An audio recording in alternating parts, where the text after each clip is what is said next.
우리 루이스 뻘고 요리 강의 205번째 시간입니다. 205번째 시간 계시록 13장 15절로 18절 그리고 계시록 19장 20절을 통해서 오늘은 13장 계시록 13장 15절 18절까지 짐승의 표를 나눠주는 자가 거짓 목사다라는 거 우리가 다시 한번 밝혀보면서 오늘 본문 함께 봉독하도록 하겠습니다. 먼저 19장 계시록 19장 20절입니다.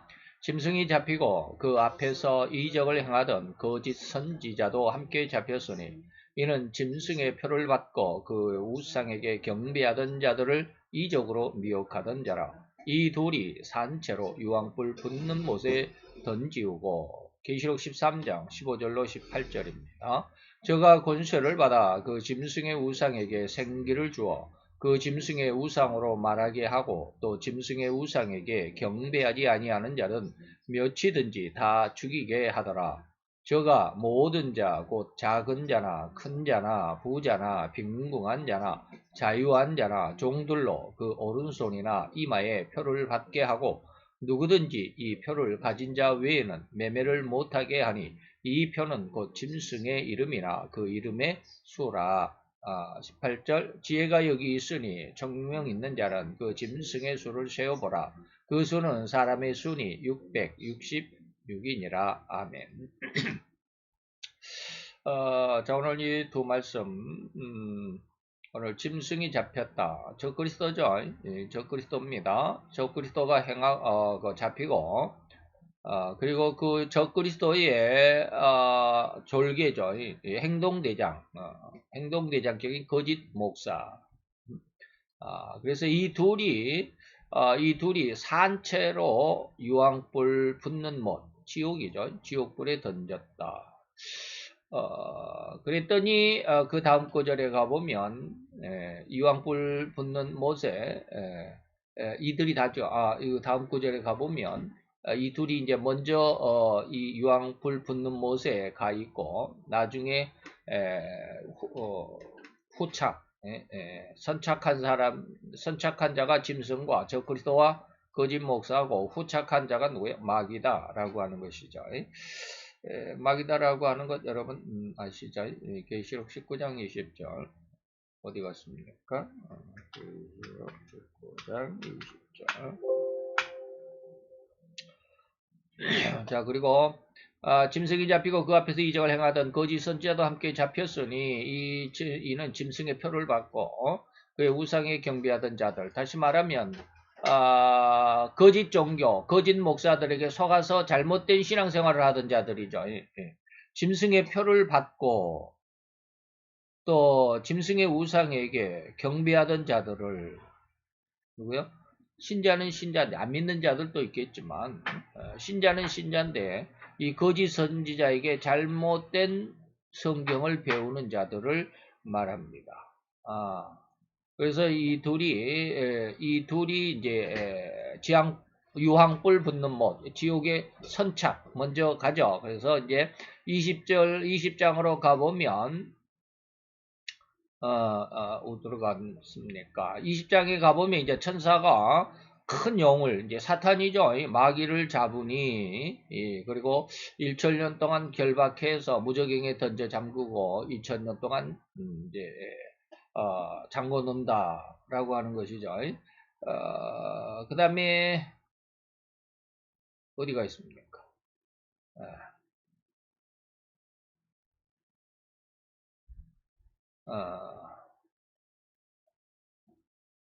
21장까지 넘어가면 안 되는데 어디가 있는데 지금 왕노릇한다 이 말씀이 아니고 여기 있네. 20장 10절에 또 저희를 미혹하는 마귀가 불과 유황못에 던지우니 거기에는 이미 선착되어 있었죠. 먼저 와 있는 사람들이 있었습니다. 짐승과 다시 말해 적그리스도와 거짓 선지자도 먼저 와 있더라. 그래서 후착으로 마귀가 그곳에 이제 던져지죠. 이 말씀을 20장 10절을 여러분들에게 좀 보여드리려고 했습니다. 그래서 거짓 선지자 그 다음에 짐승이 이 둘이 산채로 유황불 붙는 지옥에 먼저 던져지죠. 자, 그 다음에 이제 계시록 13장 11절로 18절까지인데 이제 11절로 14절까지는 우리가 지난 2시간을 통해서 배웠고 15절로 18절입니다. 그래서 666표에 대해서 이제 이야기를 하는데 666표의 의미는 다음 시간 1시간을 더 할애해서 다음 시간 하고 오늘은 이 저가 권세를 받는다. 이 저가 누구요? 거짓 목사가 권세를 받아서 그 짐승의 우상, 누구요? 저 그리스도의 우상에게 생기를 준다. 그리고 그 짐승의 우상으로 말하게 한다. 제가 지난 시간에 그런 말씀을 한번 드렸습니다. 오늘날 AI라고 하는 과학의 발전 어마어마하죠. 깜짝 놀랐어요. 제가 요즘에는 뭐 인터넷에 동영상에 트럼프가 경찰들에게 경찰들의 곤봉에 그냥 얻어맞고 붙잡히는 그런 그 동영상이 있어요.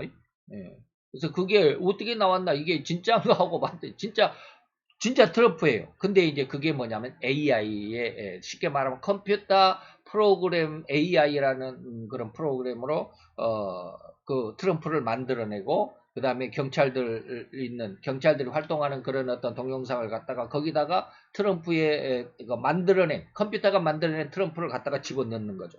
그래가지고 그런 거 하는데 진짜 같아요. 그게 뭐야? AI예요. 요즘에 말하는 인공두뇌죠. 인공지능. 인간이 만들어낸 지능. 그래서 요즘에 지난번에 제가 지금 다운을 받아놨는데 그걸 아직은 제가 시간이 없어서 정리를 잘 못했는데 그런 거 동영상마다 제가 다 다운을 받아놔요. 어마어마하게 많아요. 지금 다운을 받아놓은 게 너무너무 많은데 뭐 하려고 그런 것을 다운을 받느냐면 지금 이 성경이 지금 그대로 이루어지고 있다라고 하는 거예요. 각종 영상 빨리빨리 안 뜨네.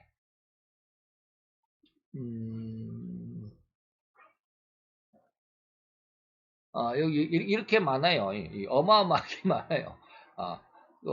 여기에서 예수님 찬양도 있지만 쭉 보면 귀는 귀천자로도 있고 회개 반성을 모르는 철면피들 이런 데 들어가 보면 여기도 엄청나게 많아요. 여기 얼마 없네. 예. 근데 이제 어쨌든지 지금 여기 정리가 되면 이 폴더에 노란 폴더에 이렇게 다 집어넣어야 되는데 지금 이렇게 정리가 안 된 이런 것들 지금 계속해서 이렇게 다운을 받아내 이렇게 어마어마하게 이렇게 많아요. 지금 몇 개인가 지금 계속 정리가 안 된 것이 몇 개인가 한번 봐볼까요? 이렇게 딱 찍으니까 273개가 지금 다운이 받아져 있어요. 이걸 이제 이 노란 이 폴더 쪽으로 다 집어넣어야 되는데 여기에 이제 보면 바로 그런 것들이 있어요. 엄청나게 많이 지금 계속 받아 넣는데 그걸 왜 받아 넣냐? 바로 이런 겁니다. AI에 제가 지금 말씀드리려고 하는 건 뭐냐면 어떤 3명인가 4명 그 과학자들이 AI에게 질문을 해요. 질문을 하는데 그 중에 이제 질문이 아주 그냥 무시무시한 질문들이에요. 만약에 AI를 인간이 만들었는데 AI가 이후에 사람들을 지배할 수 있겠느냐라고 어떤 과학자가 물어봐요. 그랬더니 이 AI가 컴퓨터죠. 컴퓨터가 대답을 잘못해요. 그럴 가능성이 있습니다라고 대답을 해버려요. 앞으로 AI가 사람을 지배할 가능성이 있다라고 대답을 해요. 깜짝 놀라요. 이게 생방송으로 지금 진행이 되는데 온 세계가 지금 다 보고 있는데 그래서 그 과학자가 아주 그냥 깜짝 놀래가지고 다시 프로그램을 수정을 해요. 가지고 AI는 사람의 명령에 복종을 한다. 그래서 사람을 지배할 수는 없다라는 그런 말로 이제 프로그램을 다시 바꿔가지고 이제 다시 조작하기도 하고 그러는데 바로 이걸 의미합니다. 짐승의 우상에게 말을 할 수 있는 능력을 주고 그 짐승의 우상에게 경배하지 아니하는 자는 몇이든지 다 죽이게 한다. 그러니 온 세계가 지금 여러분들 그 뉴스를 좀 보면 우리 이러한 지금 계시록 13장 15절의 이 말씀이 이루어져 간다라고 하는 것을 명확하게 느낄 수 있는 게 어디냐면 중국입니다. 중국은 빅데이터라고 하는 거 있습니다. 빅브라더라고 하는 빅데이터 어마어마한 데이터 양을 저장해 놔가지고요. 거기에는 지금 중국의 인구가 14억 정도 된답니다. 13억인지 14억인지 14억 정도 되는데 그 모든 사람들의 모든 정보를 컴퓨터에 저장을 해놔요. 그래가지고 뭐 지문도 넣어놓고 홍채 이거 눈동자죠. 이 눈동자에도 막 집어넣어 놓고 지문도 넣어놓고 그래가지고 만약에 우리가 이제 우리는 중국 사람이 아니잖아요. 우리 한국 사람이 만약에 중국에 들어간다 그러면 다 지문을 찍게 돼 있답니다. 홍채를 저기 인식을 스캔을 한다든지 지문을 찍는다든지 그래가지고 이제 딱 중국의 공항에 딱 들어가면 중국에 입국 심사하면서 다 찍어야 돼요. 그래가지고 이 사람이 쉽게 말하면 백학령이가 중국에 딱 들어가가지고 오늘부터 며칠까지 무슨 용도로 무슨 그 볼일 때문에 어디에 왔다 북경에 왔다라고 뭐 북경에 며칠부터 며칠까지 무슨 호텔에 묵는다라는 거 다 일일이 쓴답니다. 그래가지고 만약에 이제 오늘이 7월 23일이니까 내일 7월 23일 오후 5시에부터 오후 6시까지는 어디에서 누구를 만난다는 모든 스케줄을 다 집어넣어야 된답니다. 그거 안 집어넣으면 호텔을 안 주니까. 그래가지고 그걸 줬고 호텔에 들어갈 때도 또 그거 체크하고 그러고 방에 들어갈 때도 이 지문을 찍어야 돼. 지문을 찍어야 문이 열려. 그 키가 있는 것처럼 그래요. 그런데 만약에 내 방에 그렇게 다 프로그램이 되어 있는 곳에 내가 이제 허락을 받고 내 방에 이제 쉽게 말하면 101호에 딱 들어갔다. 근데 101호에 다른 사람이 B라는 사람이 놀러 왔다. 그러면 이제 문제가 생기는 거예요. 그럼 이 사람이 뭐하러 왔느냐? 그 101호 백학령이 방에 이 B라는 사람이 와가지고 몇 분 동안 머물렀느냐? 머물른 동안 무슨 얘기를 했느냐를 이제 고백을 해줘야지. 경찰에 신고를 해야 돼요. 신고를 안 하면 이게 잡혀가는 거예요. 예. 이게 뭐냐? 바로 이거예요. 이게 빅데이터, 빅브라더라고 하는 데이터인데 그것으로 인해서 전 중국인들을 다 점검을 하고 뒤에 사찰을 하고 그리고 나서 만약에 이런 것들이 조금이라도 잘못되면 간첩법으로 다 잡아넣겠다 해가지고 지금 난리법석이죠. 그래서 지금 중국에 여행하는 사람들 무지무지하게 조심해라. 7월 며칠부터인가 아마 시행이 됐을 겁니다. 지금 뭐 며칠 전부터 아마 시행이 됐어요. 그게. 그래가지고 그 중국의 회사들 전부 다 지금 탈중국으로 이제 동남아권으로 옛날에는 중국의 그 인건비가 싸가지고 거기에 들어가서 어마어마하게 많은 이득을 받는데 이제는 그런 어떤 간첩법 반간첩법 때문에 어마어마하게 숨 쉴 수조차 없는 그런 상황이 되기 때문에 다 지금 탈중국화의 현상이다. 그래가지고 중국이 지금 그 경제적으로 많이 어려움의 그 나락으로 떨어지고 있다라는 게 세계적인 지금 견해입니다. 이런 상황이 바로 그런 것이에요. 그래서 짐승의 우상에게 경배하지 아니하는 자는 그들과 함께 소속되지 않는 자는 며칠든지 다 죽이는 일을 누가 한다? 저가 한다라고 하는. 저가 누구야? 거짓 목사가 이 말이에요. 자, 그다음 이런 것은 나중에 하고 이제 오늘로 넘어가 봅시다. 오늘의 내용으로. 자, 거짓 목사도 심판을 피할 수 없다. 예수님의 심판에 대한 내용. 그래서 심판주와 보조자들 누가 심판을 주최하느냐라고 하는 거. 심판주 예수와 그다음에 그 보조자들 같이 예수님의 심판에 같이 동참해서 그 옆에 보조자들 누가 있느냐 뭐 지난 시간 배웠죠. 그 다음에 심판의 대상은 누구냐 이 말이죠. 그래서 말로 지은 죄를 마음으로 지은 죄도 행위로 지은 죄를 심판을 받는다. 그 다음에 적그리스도도 심판의 대상이고요. 거기에 대해서 세 가지인가 네 가지 말씀드렸고요.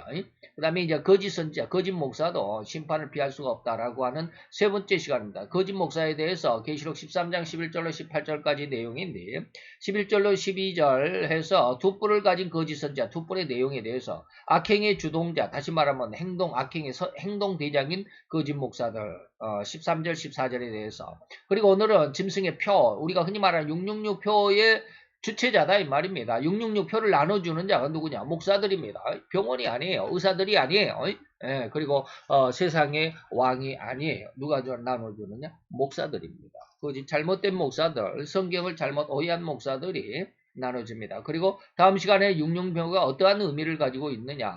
666표를 굉장히 오해하고 있는데 뭐 요즘에 옛날에는 바코트였다. 요즘에는 뭐 베리칩이다라고 난리법석들을 피고 지금은 혼동하고 있는데 거기에 혼란 속에 휩쓸려서는 안 됩니다. 그 내용을 다음 시간에 한번 나눠볼 겁니다. 자, 그러면 오늘 세 번째, 짐승의 표를 나눠주는 거짓 목사에 대해서 15절로 17절. 자, 봅시다.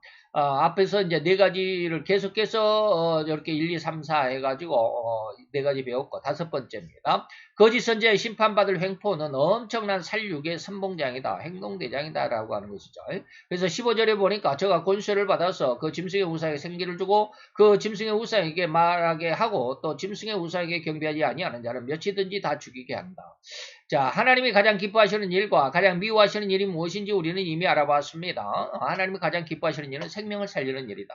그런데 하나님이 가장 기뻐하시는 것은, 미워하시는 것은 그 반대로 생명을 죽이는 것이죠. 곧 하나님의 모든 관심 중에 가장 핵심은 뭐냐? 인간의 생명이었습니다. 생명. 하나님의 형상을 닮아서 하나님의 모양대로의 그 생명입니다. 그러 인간의 생명을 살리는 일이 하나님 앞에 가장 기뻐하심을 얻는 길이고요. 다시 말하면 이것을 전도의 상급이라고도 해도 절대 과언은 아닐 것이고, 반면에 인간의 생명을 해치고 인간의 생명을 죽이는 일을 가장 미워하시는 일이기 때문에 인간의 생명을 해하는 자는 결코 지옥의 형벌에 영원한 형벌을 비켜갈 수가 없다라고 하는 것이죠. 그래서 예수님의 상상수 내용 안에서조차도 이 살인계명에 대한 확고한 그런 경고 있습니다. 산상순의 5가지 계명 중에서 뭐 사랑계명, 그 다음에 사랑, 보상, 그 다음에 살인, 그 다음에 간음, 그 다음에 하나가 뭡니까? 또 있습니다. 자오자. 이 5가지 계명이 마태복음 5장에 기록이 되어 있습니다. 그 중에 가장 첫 번째로 언급하신 내용이 바로 살인계명입니다. 예수님의 보혈과 성령님의 은혜로 말미암아 구원함을 받은, 다시 말하면 영원한 생명을 얻은 성도들이죠. 생명을 얻은 성도. 이러한 성도는 구약의 성도들보다 더욱 완벽하리만치 이 계명을 지켜야만 한다. 그냥 보이는 대로 절대적인 의미가 아니고요. 의미가 성경을 읽으면 그 성경을 직역해야 할 때가 있고 의역해야 할 때가 있습니다. 직역은 보이는 그대로 해석할 수도 있는 것이고 의역은 거기에 의미를 잘 곰곰이 생각해 봐야 된다 이 말입니다. 다시 말하면 이 살인계명에 대해서 신약의 성도들은 예수님의 보혈과 성령님의 은혜로 말미암아 구원을 받았기 때문에 짐승의 피로, 여기는 예수님의 피로 그랬죠. 짐승의 피로 구원함을 받은 구약의 성도들보다 그냥 보이는 대로 한다면 4배는 더 잘 지켜야 된다. 5가지 계명이었는데 그 중에 이제 살인 계명 중에서 4개의 살인의 의미, 의역을 할 수 있는 그런 의미가 있습니다. 곧 구약 시대의 살인은 직접 죽은 사체가 있어야만 하는데 반해서 신약 시대의 살인 계명은 노하는 자라고 하는, 여기 이제 한번 조금 굵게 해볼까요?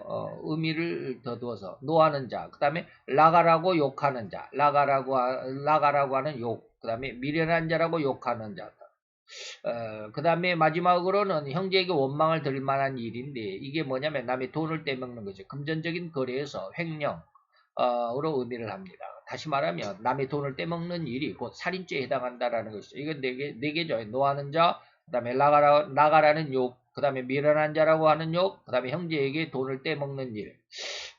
그래서 여기 이제 4가지가 있습니다. 마태 25장 21절로 24절 그리고 5절은 빼고 26절 이렇게 있습니다. 그래서 나는 너희에게 이르노니, 옛날에는 뭡니까? 살인하면 심판을 받게 된다고 옛날에 구약의 성경에는 그렇게 돼 있지만 나는 너희에게 새롭게 이야기한다라고 하는 겁니다. 형제에게 노하는 자, 형제에게 화를 내는 자, 심판을 받게 되고, 형제에게 라가라고 욕하는 자, 공회에 잡히게 되고, 재판정에 잡히게 되고, 미련한 놈이라고 욕하는 자는 지옥불에 들어가게 될 것이고, 형제에게 원망한 들을 만한 일이 있는 자들에게는 허리라도 남김없이 다 갚기 전에는 거기서 나오지 못한다. 지옥의 형벌에서 나오지 못한다라는 것입니다.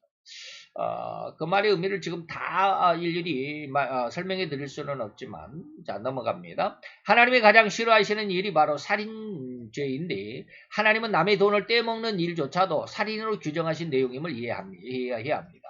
형제에게 원망 들을 만한 일이 뭐냐면, 이제 그 이야기를 지금 해드릴 건데, 내가 거기에서 그 홀이라도 아주 그냥 아주 작은, 우리말로 하면 1원짜리 하나라도 남김없이 다 갚기 전에 결단코 지옥의 형벌에서 예외가 안 된다라고 하는 것이죠. 그래서 살인 규정으로 이것이 남의 돈을 떼먹는 것까지 살인에 해당한다라고 하는 것이죠.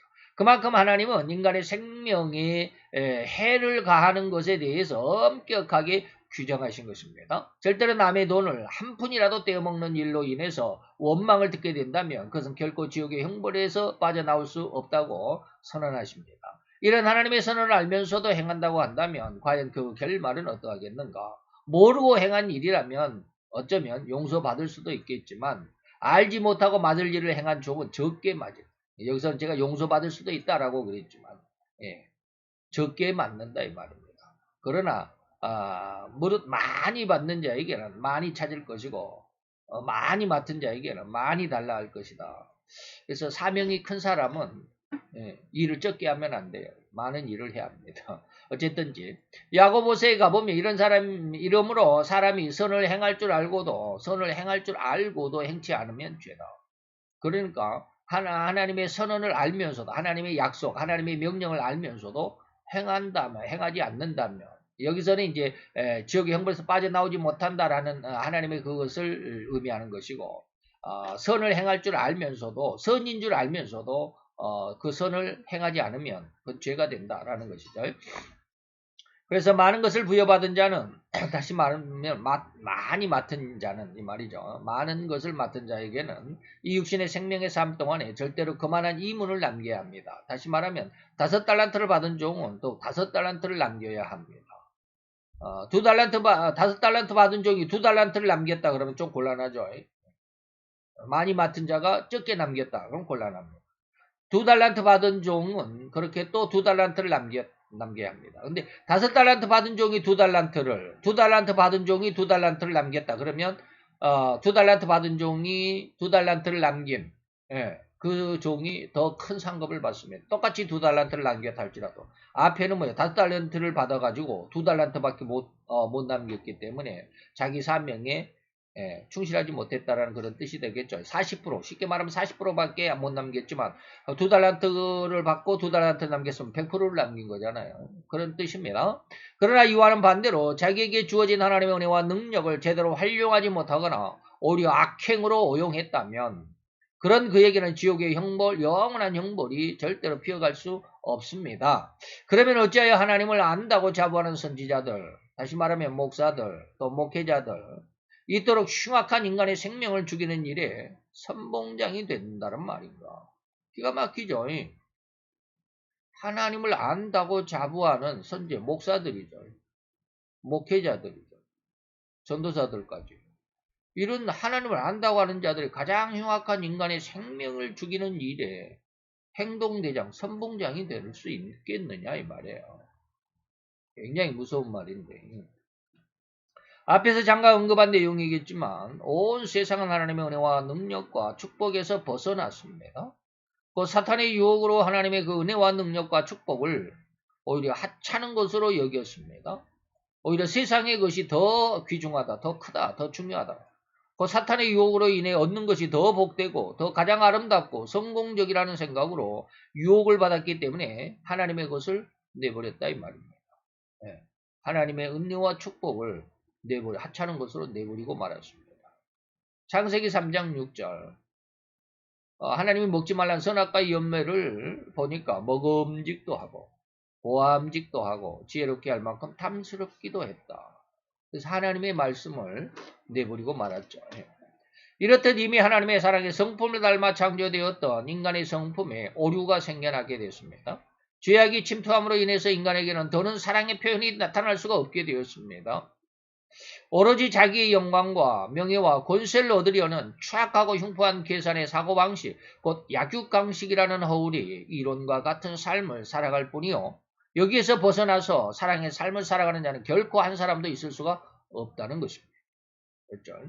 누가복음 이제 다른 것도 있지만 제가 늘 이야기하는 것은 누가복음 4장 5절로 7절까지입니다. 이게 세 번째, 세 가지 유혹을 가지고 나온 마귀의 세 번째입니다. 천하만국을 보여주면서 이 모든 권세와 그 영광을 내가 너에게 줄 것이니까 네가 만일 나에게 절하면 이것이 다 네 것이 될 거야. 근데 세상에 제가 늘 교만이라고 말하고 잘 먹고 잘 살려고 모든 권세와 영광 얻으려고 하는 이 세상은 다 누구의 유혹이다? 마귀의 유혹 속에 살아가는 자들이다. 그래서 로마서 3장 10절에 기록합니다. 기록한 바 의인은 없나니 하나도 없다. 그래서 흉악하게 되어버린, 그래서 죄인이라고 할 수밖에 없는 이 타락한 인간들에게는 다른 사람을 인정하고 상대를 사랑하고 포용하는 심성을 찾아볼 수조차 없게 되었습니다. 그런 인성이 바로 인간의 죄성이고 추악성이고 사탄에게 현혹된 죄악의 노예, 곧 교만한 자일 뿐입니다. 그래서 비록 하나님의 영광을 위해 헌신한다고 출발한 선지자, 곧 목사들이라 할지라도, 목회자들일지라도 그들은 이미 하나님의 영광을 거짓된 것으로 금수와 버러지의 형상으로 바꾸어버린 자들이라고 아니할 수 없으며 그렇게 세상을 살아가고자 하는 것, 사탄의 유혹으로만 살아가고자 하나니 그들이 사탄이 주겠다고 약속한 그 만국의 모든 권세와 그 영광을 쫓아 추정할 뿐이다. 그래서 목사들이 얼마나 더 성공했느냐, 얼마나 더 하나님의 축복을 받았느냐, 얼마나 더 큰 교회를 지었고 얼마나 더 많은 성도를 나쁜 말로 하면 긁어 모았느냐라고 하는 거기에 따라 그 수치에 따라서 하나님의 축복을 받은 종이다 아니다. 훌륭한 종이다. 게으른 종이다. 라고 이렇게 세상적인 잣대로 진단하더라 이 말이에요. 그게 뭔데? 마귀의 유혹인데 이 말이에요. 만국의 모든 권세와 그 영광을 추종하는 그러한 세상적인 사고방식이 교회 목회자들에게도 아주 가득합니다. 그들의 앞에 거추장스러운 진리와 진리의 수호자들은 죽여야만 했습니다. 그래서 인류의 3분의 6이는 대환란, 대살육의 선봉장이 되는 것입니다.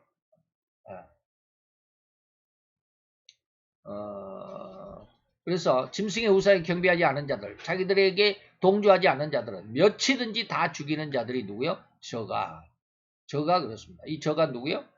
거짓 목사가. 자, 그 다음에 6번째, 심판을 받을 가장 극악한 것은 사탄의 표를 나눠주는 거짓 선지자이기 때문입니다. 16절로 18절이 그겁니다. 저가, 누가? 거짓 목사가 모든 자, 곧 큰 자, 작은 자나 큰 자나 부자나 빈궁한 자나 자유한 자나 종들로 오른손에나 이마에 표를 받게 한다. 누가 이 표를 받게 해요? 저가. 이 저가 누구요? 거짓 목사가. 그리고 누구든지 이 표를 가진 자 외에는 매매를 못하게 하니 이 표는 짐승의 이름이나 그 이름의 수다. 뭐다? 수라는 뜻이에요. 이걸 한자로 한번 써볼까요? 숫자면 이게 숫자 수입니다. 셀 숫자. 이 숫자입니다. 이 숫자예요. 그래서 이 수를 다시 말해 666이라고 하는 짐승의 이름의 수, 그 이름의 짐승의 이름의 숫자를 이해하려고 알아보려고 하면 지혜를 얻어야 되죠. 지혜가 여기 있으니 총명 있는 자는 그 짐승의 수를 세어보라. 그 수는 사람의 수다 이 말이에요. 사람의 수는 666이다. 사람의 수고 짐승의 수다. 짐승의 수입니다. 그 다음에 사람의 수입니다. 짐승의 수는 뭘까요? 이렇게 써볼까요? 짐승의 수는 6입니다. 짐승의 수는 6입니다. 그래서 제가 이렇게 한번 이렇게 색깔을 좀 달리 해보도록 하겠습니다. 뭐 밑줄은 왜 그렇습니까?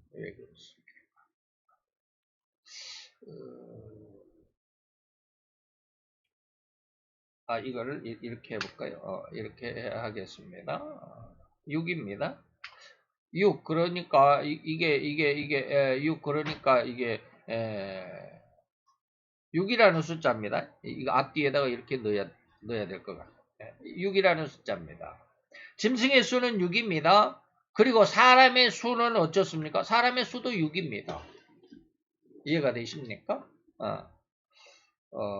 그런데 이 숫자가 3개가 있다 이 말이에요. 짐승이 있고 사람이 있고 그 다음에 666이다. 그러니까 666은 뭐예요? 6이 이겁니다. 6인데 666이라는 말은 666이라는 뜻이에요. 이게 6이 숫자, 짐승의 숫자도 되고 사람의 숫자도 되는데 이게 3개가 있다 이 말입니다. 3개가 있다. 자, 앞에서 제가 뭐라고 그랬는지 좀 기억이 되십니까? 앞에서 제가 뭐라고 그랬는지 기억을 하셔야 됩니다. 앞에서 유황불 붙는 못에 선착한 자들이 있고 후착한 자들이 있다. 선착한 자들이 누구요? 짐승과 거짓 선지자다. 후착한 자가 마귀다. 그랬습니다. 그러면 그 숫자를 세보니까 몇이요? 셋이다 이 말이에요. 그래서 첫 번째 수는요, 마귀입니다. 이건 누구요? 짐승의 수죠. 짐승의 수고, 저 그리스도를 짐승이라고 표현을 했죠, 여기서는. 예, 그래서, 짐승의, 마귀의 수, 마귀 하나, 그 다음에 두 번째 육은 누구요? 저 그리스도, 짐승, 바다에서 올라온 짐승 하나, 그 다음에, 마지막 육은 누구요? 거짓 목사 하나. 이건 뭐요? 사람의 수입니다. 6이라는 숫자요. 6이라는 숫자. 이걸 그냥 우리 한글로만 써놓으니까 좀 그렇네. 이걸 이렇게 한번 써볼까요? 얼른 이해하기 쉽게 6이라는 것을 한자로 하면 이겁니다.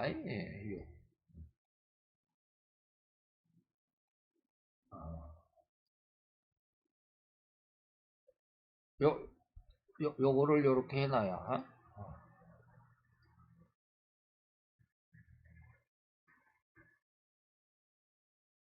6입니다. 6.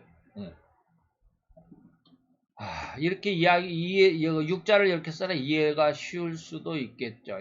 자, 우선 이렇게 해놓고, 넘어가 봅시다. 자, 이 부분을 잘 해석해야만 합니다. 신자들이 흔히 알고 있는 사탄의 표, 666표라고 하는 의미가 들어있는 부분이기 때문에 그렇습니다. 이 666이라고 하는 이 의미가 우리 오늘날 신자들을 굉장히 혼돈스럽게 합니다. 잘못 알고 있다 이 말이죠.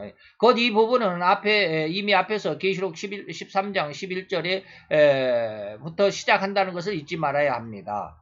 11절부터 18절까지가 한 부분이죠. 땅에서 올라온 짐승에 대해서 쭉 이야기하고 있습니다.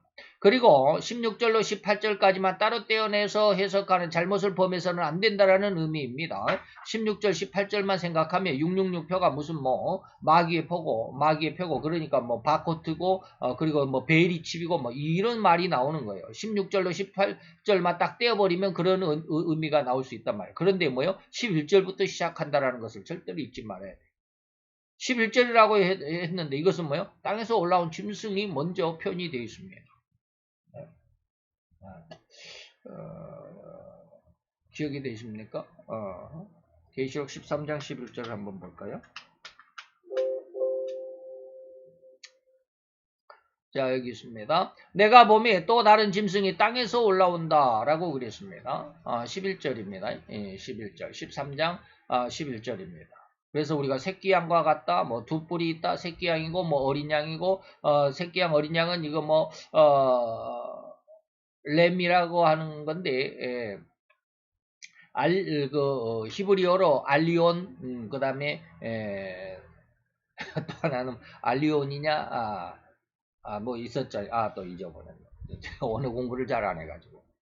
자, 어제 어땠든지 그랬습니다. 땅에서 올라온 짐승이라고 그랬습니다. 거기에서 11절부터 시작을 해서 18절까지가 한 단락이다 라고 그랬습니다. 그 중에서 이제 오늘 16절로 18절이 이 안에 들어있습니다. 이때 이 저가라고 말했을 때는 11절에서 땅에서 올라온 짐승을 이야기한다라는 그런 의미입니다. 그래서 11절 이 부분의 첫 시작은 11절이라고 했고 거기서는 땅에서 올라온 짐승의 의미가 바로 거짓 선지자고 거짓 목사고 잘못된 목회자라고 설명을 들었으니까 이 18절의 모든 내용이 그 시작인 거짓 목사의 언행 말과 행동이라는 것을 부인할 수도 부인해서도 안 됩니다. 즉 그들이 거짓 목사들이 다시 말하면 거짓 선지자인 거짓 목사고 잘못된 목회자들이 온갖 추악한 언행 그 중에서도 특별한 가장 사악한 저크리스도의 행동대장격으로 인류의 3분의 1 그것도 그 3분의 1 중에서도 거의 대다수가 여호와 하나님의 신자들 성도들일 것인데 그러한 신자들을 죽이는 일에 가장 선봉장이 되었음인데 이렇게 대살육의 선봉장으로서 흔히 일컬어지는 짐승의 표요 사탄의 표요 666표라고 지칭되는 죽음의 표를 나눠주는 일을 행하는 것이 거짓 목사고 그 장소가 교회더라는 말입니다. 왜요? 거짓 목사다 할지라도 그들이 사는 그들이 활동하는 주 무대가 어디요? 교회잖아요. 교회요. 이렇게 하나님의 사랑의 탈을 뒤집어 쓴 거짓 목사들의 행태를 주님은 책망해서 진단해 주시기를 더러운 귀신들이다. 악령들이다. 가증한 새들의 모이는 집단이다라고 선언해 주셨습니다. 계시록 18장 2절입니다. 제가 간혹 말씀을 드렸죠. 힘센 음성으로 외쳐가로되 무너졌도다 무너졌도다 큰 성 바벨론이요. 큰 성 바벨론의 의미가 보면 첫째는 온 세상을 의미합니다. 온 세상. 그런데 이것이 아주 좁은 의미로 함축해가지고 좁은 의미를 말하면 교회다라고 그랬습니다. 이 큰 성 바벨론 온 세상이 아니면 교회가 귀신의 초소가 됐다. 각종 더러운 영들이 모이는 추악한 악령들의 세상이 됐다. 교회가 성도들의 그 영의 상태가 그렇다 이 말입니다. 그래서 영성인이라는 말을 여러분들 이해를 잘 하실 수 있어야 돼요. 영의 의미입니다. 각종 더러운 영, 이 영자가 무슨 영자요? 신령한 영자입니다. 그러니까 더러운 영이니까 이게 성령이 아니고 악령이죠. 그 다음에 더럽고 가증한 새. 제가 레위기서 11장에 그 새 종류, 부정한 새, 그 다음에 정결한 새. 새 중에서 정결한 새는 딱 두 가지밖에 없습니다. 비둘기하고 참새입니다. 비둘기하고 참새는 하나님 앞에 제물이 되지만 나머지 새는 제물이 될 수가 없어요.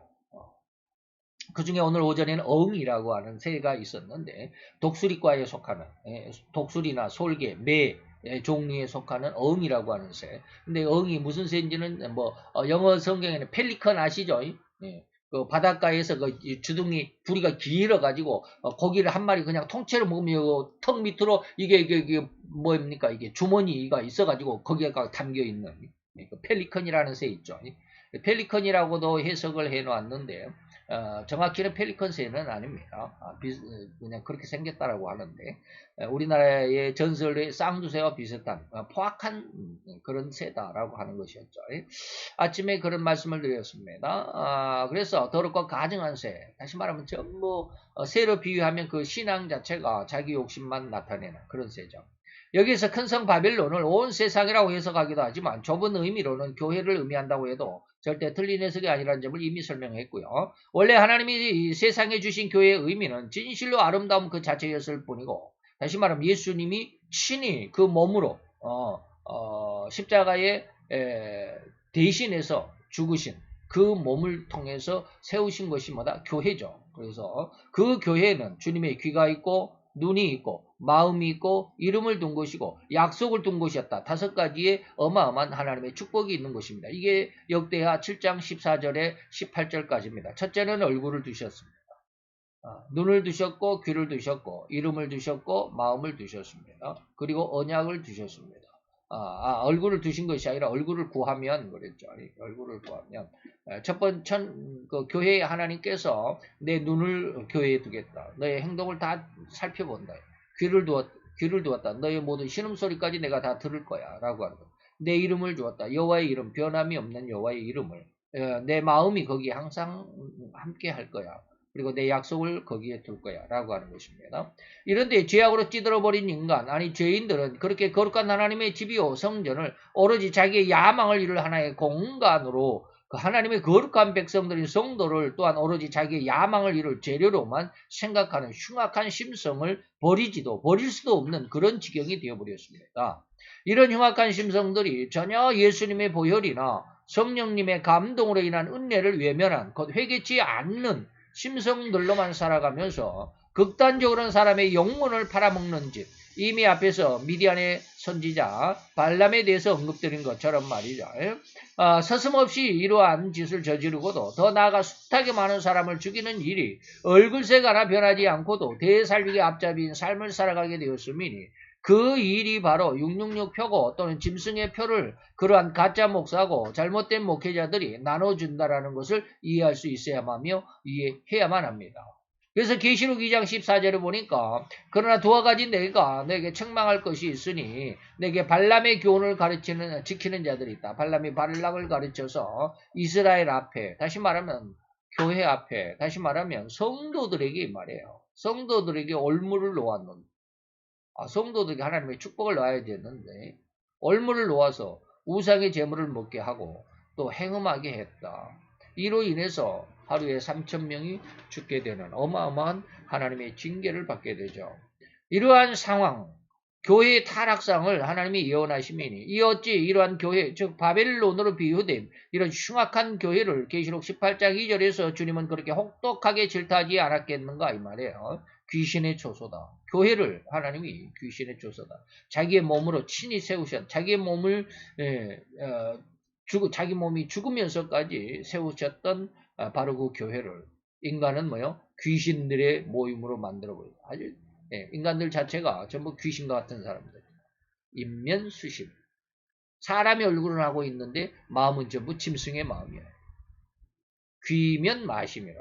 얼굴은 귀신같이 생겨가지고 마음은 전부 마귀의 마음을 가지고 있다. 이런 뜻이 귀면 마심입니다.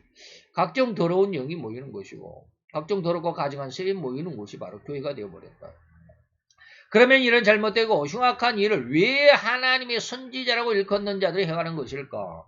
그것은 절대로 사탄의 엄청난 유혹에 의한 삶일 뿐이기 때문이다. 목사들도 여기에서 다시 말하면 철저한 회개가 이루어지지 않으면, 다시 말하면 심령가랑과 애통이라고 하는 두 가지의 회개의 문을 통과하지 않으며 이 엄청난 흉악한 유혹의 삶을 살아가는 존재일 뿐입니다. 간판은 목회자이고 간판은 교회고 간판은 성도라 할지라도 여기에서 절대로 벗어날 수가 없습니다. 즉 예수님이 40일을 금식한 후에 나타난 사탄의 세 가지의 유혹을 다 해석하여 적용해야만 하지만 시간상 여기에서는 세 번째 만국의 천하만국의 모든 권세와 그 영광에 대한 유혹을 유독 제가 부각해서 자주 언급한 그 내용과 전혀 어긋나지 않습니다. 늘 말씀드리죠. 누가복음 4장 5절로 7절입니다. 천하만국의 모든 권세와 영광을 내가 너에게 줄게. 이것을 얻으려고 교회조차도 목회자들조차도 난리법석이죠. 그냥 실찰장 한번 해보고 그냥 노회장 한번 해보고 그냥 총회장 한번 해보려고 난리법석이야. 난리법석. 성도들은 몰라서 그렇지. 네? 목사들만 모이는 총회에 가보세요. 난리법석이야. 난리법석. 서로 총회장 되려고 노회장 되려고 했다가 노회장에서 두 사람이 경합을 해갖고 한 사람이 떨어진 사람이 그냥 난리법석이에요. 전부 자기 이권이죠. 자기 욕망, 자기 야망, 자기 명예. 즉 이미 하나님의 거룩함과 청결함을 떠나서 이런 사탄의 유혹인 세상을 자기의 선하게 움켜잡고자 하는 이 권세와 그런 영광을 절대 인간의 삶의 유일한 목적으로 여기는 존재, 그 죄인이기 때문에 그러한 죄인들이 이 죄를 벗어버리지 않고 그냥 거기에다가 그 자체에다가 집사라는 이름표를 장로라는 권사라는 심지어는 목사라는 이름표를 갖다 붙여놨기 때문에 저도 역시 마찬가지지만 수많은 사람이 이걸 잘 몰라요. 제 아무리 신학으로 무장해서 신학대학을 공부하고 신학대학원을 공부하고 석사학위와 박사학위까지를 연구해서 숱한 인생의 시간을 열정으로 쏟아붓고 지내온 엄청난 수고와 노력의 시간, 지난 인생들일지라도 그러한 학문적인 열정과 수고와 노력으로는 절대 사탄의 유혹인 죄성을 허리만큼도 해결할 수가 없다라는 이 사실을 알아야 되는데 이걸 모르더라고요. 그저 학문이 있으면 다시 말하면 신학대학원을 해외 유학을 갔다 와서 박사학위를 받았다 하면 정말로 물론 설교는 잘하죠. 아는 것도 많고요. 연구한 만큼 깊이만큼 은혜가 있겠죠. 근데 그 은혜가 진짜 하나님이 주신 은혜냐? 학문의 은혜일지. 그런 학문의 깊이는 죄성을 허리만큼도 해결할 수가 없다라는 이 사실을 절대로 간과해서는 안 됩니다.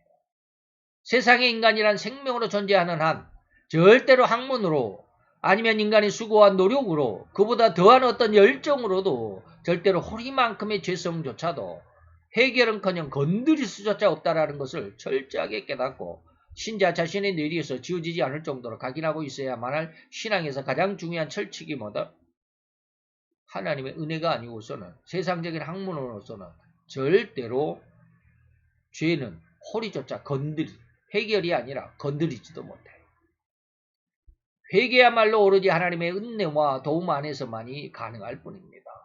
그래서 우리가 이제 다음 12장에 가서 그 우리가 지금 마태복음을 공부하고 있는데 마태복음 12장에 가서는 하나님의 형상인 성부 하나님의 형상 마음에 대한 회개, 말에 대한 회개, 행동에 대한 회개가 어떠한 것인지를 아주 자세하게 말씀을 드릴 겁니다. 이 회개가 얼마나 중요한지 말이죠. 인간의 수고와 노력이나 학문에 정진하는 것이 것으로 되는 것이 아닙니다. 다시 거듭 강조할 뿐입니다. 라고 하는 것.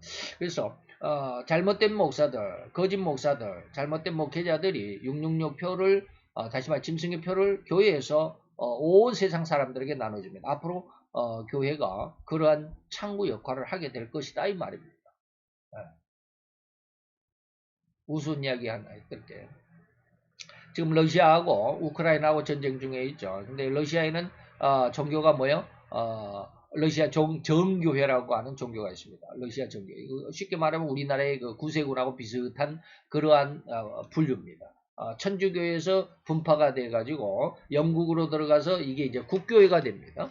천주교가 국교회가 됩니다. 그 국교회가 이제 세계적으로 이렇게 흩어져가고 우리나라에 오니까 구세군으로 이제 들어왔습니다. 그리고 그게 이제 그 러시아 쪽으로 들어가니까 영국 국교회에서 처음에는 로마 카톨릭이었죠. 이거 천주교였습니다. 이 천주교가 영국으로 넘어가서 이게 정치적인 왕의 교회다 해가지고 국교회가 됩니다. 그게 이제 우리가 말하는 그 영국 국교회가 우리나라에 넘어와서 구세군이 되고 그 영국 국교회가 러시아로 들어가서 그릭 정교회라고 합니다. 그릭 정교회. 그리스라기보다는 그릭이라고 합니다. 그릭 정교회라고 합니다. 근데 그릭 정교회가 쉽게 말하면 천주교 분파죠. 영국 국교회도 천주교 분파입니다. 기둥은 이제 천주교죠. 거기에서 종교 개혁을 해서 나온 것이 기독교고 그 주류를 그대로 천주교의 주류를 그대로 따라서 조금 변화시킨 것이 영국 국교이고 그 영국 국교회가 우리나라에 넘어와서 구세군이 되고 그러죠.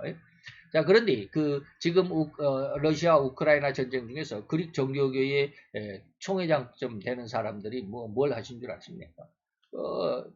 뭡니까? 러시아의 탱크에다가 막 성수를 뿌리면서 너희들이 가면은 우크라이나의 적군을 다 섬멸할 거야라고 그냥 막 성수 뿌리고 그 군인들에게 그냥 성수 뿌리고 막 축복을 해주고 너희들은 뭡니까? 성전이죠. 거룩한 전쟁. 그 성전에서 승리할 거야라고 했는데 지금 다 그냥 개판 오분전이죠. 목회자들 그거 하고 있다라는 거예요. 목회자들이. 다시 거듭 강조해 드립니다. 이런 말입니다. 뭡니까?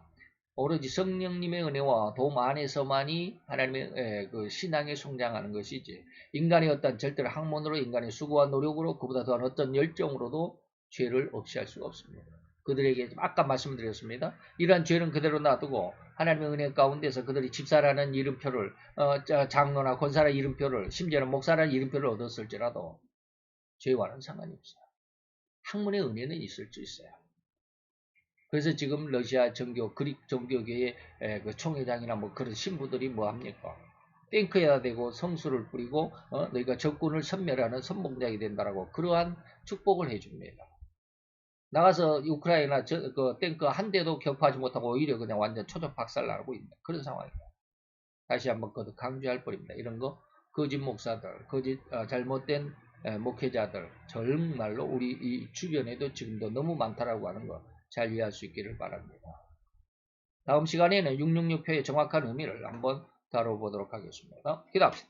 할렐루야 주님, 오늘도 여호와의 귀한 그 크신 사랑과 은혜와 은총을 주 앞에 감사를 드리나이다. 주의 영광 앞에서 오늘도 아버지 하나님, 세상을 통해서 하나님께서 심판하시고자 하시는 그 심판의 역사 속에 얼마나 가까이 왔는지, 하나님의 심판에 그 아버님의 두려움의 발걸음이 얼마나 가까이 들리는지 우리의 귀가 열려지기를 원하고, 그래서 듣기를 원하고 우리의 눈이 열려서 하나님의 아버지의 이 역사의 심판 위에 오시는 그 역사의 그 걸음을 볼 수 있는 귀한 아버지 하나님의 눈이 되기를 원합니다.